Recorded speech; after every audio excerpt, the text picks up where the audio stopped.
the teachers in Chicago. I'm sorry, but the absolute worst. That union is the worst. Threatening to walk out on Wednesday because they don't want to work in person. This is the same group, Zuby. You remember they didn't want to work during the pandemic last year either. And to prove their point, they did the interpretive dance where they leapt across the streets of Chicago to show us how these young, able-bodied women were incapable of standing in front of a classroom and teaching. They're at it again. Yeah, it's insane. It's insane. And I think that, when something goes on for a very long time, I mean, human beings are, for better or for worse, people adapt to things very quickly.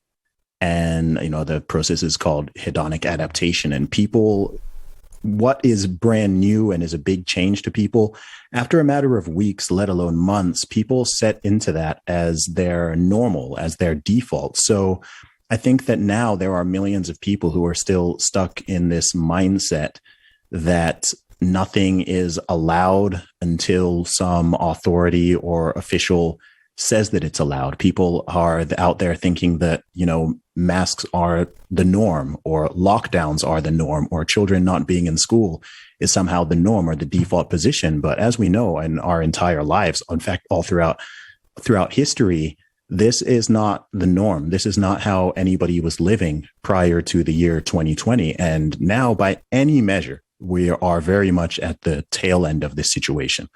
The virus is not going to go away. It's something that is going to be endemic, just like the cold, just like the flu. It's not going to be eliminated completely.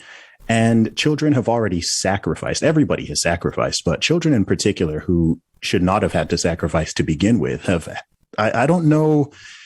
It blows my mind. I get annoyed when it's stuff particularly to do with children, because it's very easy to see just how detrimental this all has been to them. And Lord knows how it's going to affect them years or even decades down the line. But it's very, very clear that there is no upside to doing this. And it's all downside. And this is downside on top of downside. And the definition of insanity is doing something over and over and over again and expecting a different result or a different outcome. And I think that the adults and these teachers and these unions who are pushing for all of this, I've seen in other places where they're forcing children to eat outside in the cold while all the staff are eating inside, all of that stuff. I mean, if I were a parent, these are not people I'd feel comfortable with leaving my kids with for multiple hours a day. I think it's an absolute disgrace. Right. Now you've got this group, National Educators United, online saying recklessly opening school buildings right now instead of working to reduce community transmission is once again needlessly putting millions of lives at risk. National hashtag 2 weeks pause now to protect our community. Are you kidding me? Never heard that before. Never heard that one before. Right? 2 weeks to slow the spread. They're really going to rely on that. Why are these people such cowards? The teachers I know are amazing. They're strong. They're leaders. They don't complain. I mean, the teachers at our school, I know them. They're happy to be there. They're delighted to be teaching the children. They don't complain about this bullshit.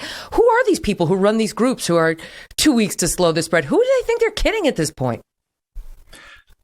I don't know the exact answer to that question, but I think that this is something that has happened over the process of decades. I think over the course of decades, particularly in Western societies. And, I think as societies become prosperous and even decadent and very comfortable, people become weaker. People become physically weaker, spiritually weaker, physically, mentally, physically, spiritually, and all these different aspects. And I think that this has really brought to light just how deep some of that is. I mean, prior to any viral pandemic situation, we were already talking about things like trigger warnings and safe spaces and, everything being hate speech and people needing to be protected from ideas and this and that microaggressions. And so to me, this is really a sort of logical conclusion where you've already got people who are in this state of weakness and safetyism and fear and paranoia and hysteria, all of which is very overblown. And then a new threat is introduced, and this is where things end up. And I think that whilst it's important to look after ourselves and each other and to take reasonable precautions when necessary, Life is full of risk. It's full of threats. That's always been the case. We take calculated risks every single day. But I think that one of the best things you can do as an individual and as a society is to make individuals stronger. You want people to be strong. If you have children, you want your children to be strong because you're not going to be able to bulldoze every obstacle or challenge out of their way throughout their entire life.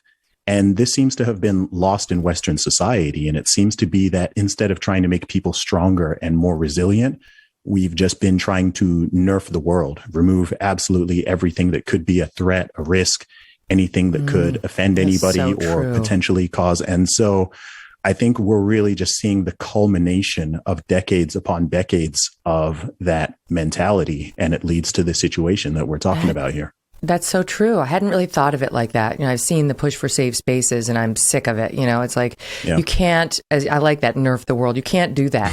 You're going to run into mean people. Even if you manage to get everyone in the United States to be nice to you, which isn't going to happen, you're going to go out into the real world and, other people are going to be there. And you're right. It's kind of the same when it comes to COVID, where we are catering to the least strong denominator. To the weakest, most frightened denominator. And to me, it makes me angry because what's happened is you've got parents sitting at home who are terrified for no good reason. You got people who are Lysoling their lawns. I mean, this is crazy. And with the rest of us who are saying, just stop it. Like, that's not necessary. Let's get back and maintaining a sense of normalcy with our kids and with ourselves. Then we send our kids to these schools and out into the world, and they're told by parents who are hearing from those or by educators who are hearing from those other parents, get your mask up.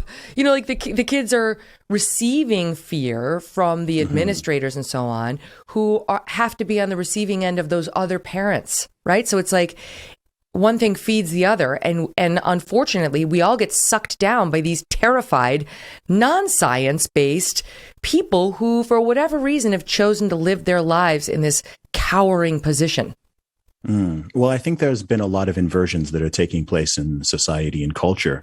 And one of those is that things which are not good traits, things which are negative traits or even vices, are being promoted as virtues or positives, right? So courage is a virtue, but we're living in an age where cowardice has become a virtue. In fact, if you want to show how good a person you aren't just scared, but you act and pretend to be even more afraid than you truly are, right? We're having this weird situation where if you are just living your life normally, or you are trying to live your life normally, or advocate for liberty, freedom, personal choice, all of that stuff, you're somehow the bad guy. Whereas if you are the person who is showing just how terrified you are and how committed you are to the cause of being scared and paranoid, then people are now feeling that makes them a better person, that makes them holier than thou. And that's a complete inversion. There's no virtue in being or acting absolutely terrified of everything, being afraid to